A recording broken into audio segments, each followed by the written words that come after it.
Calgary people are coming back home. They're starting to clean up, get along with their lives.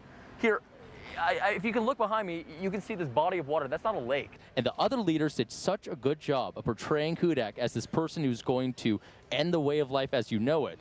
Once again, it goes to the discussion of what really constitutes government officials. And as you said before, this does not include the 20 or so pending charges. You have the kitchen, you have the living room, you have the master bedroom. Well, guess what? This usually isn't a bog. This is actually a road. You can see where it gets cut off right over here. Maybe small there, but today it holds the hearts of all Canadians, and many are going to be crowding the area where you're at this hour.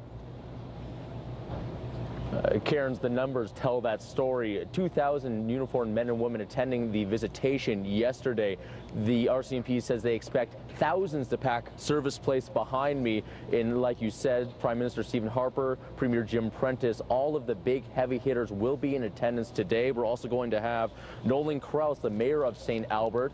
He's been very vocal, saying how this has been a tragedy for his community. Tell us more about that hockey coach, a resource officer at an elementary school. So really tied into his community, wasn't he?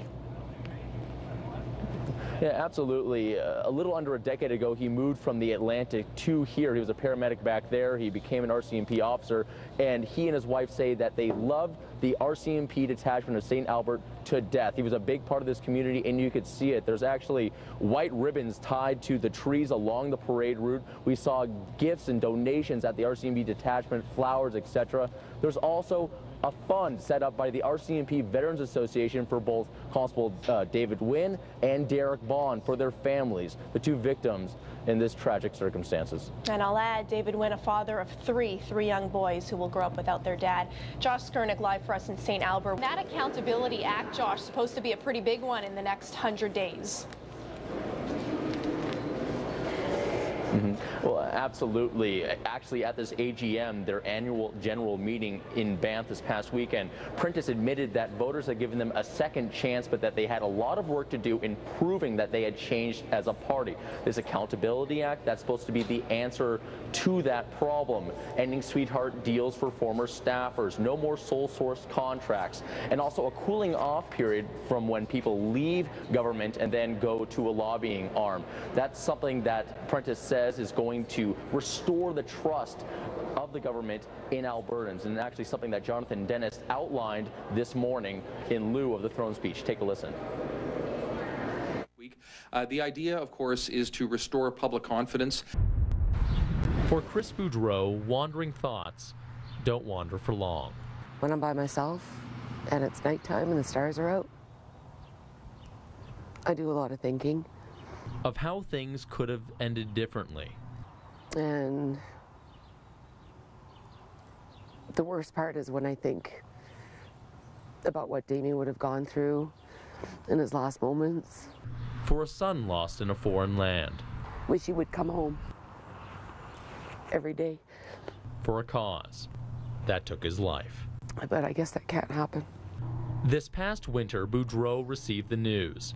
Her 22-year-old son Damien had died, fighting as a jihadist in Syria. His story is just one of a growing tale of young Canadians seduced by radical Islam. When Damien converted to Islam at age 17, his mother says it was good for the troubled teen. It gave him peace and a sense of purpose. But only 3 years later, everything had changed.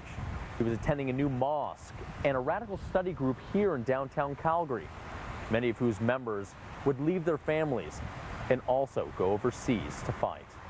Just last month, the media identified two Calgary brothers from the same apartment building as Damien, gone to Syria. My name is Abu Muslim. I'm your brother in Islam here in Syria. I originally come from Canada. Foreign terrorists use Canadians as propaganda tools. Death, an example of martyrdom.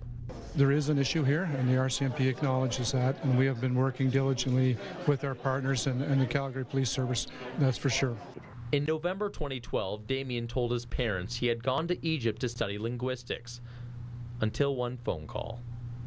When I finally did confront him, once I found out from CSIS where he was, and I confronted him, he admitted it right away. I told him that I'd seen it on the country, like a country code on my phone.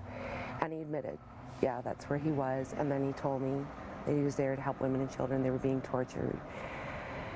And he was adamant about staying there, and he said he didn't want to tell me because he didn't want to hurt me. I'd lost a son in 2001, and he knew it completely destroyed me, and he didn't want me to go through that again, so he didn't want me to worry. So your son was still there? Yeah, at that time. We were so close. On the walls, there is only one picture of a grown Damien amongst his siblings. I don't know how I got him to do that one. That was November 2011. It's not because of choice. If you had more pictures, would you put them up? Yeah. Why? I don't want to forget him.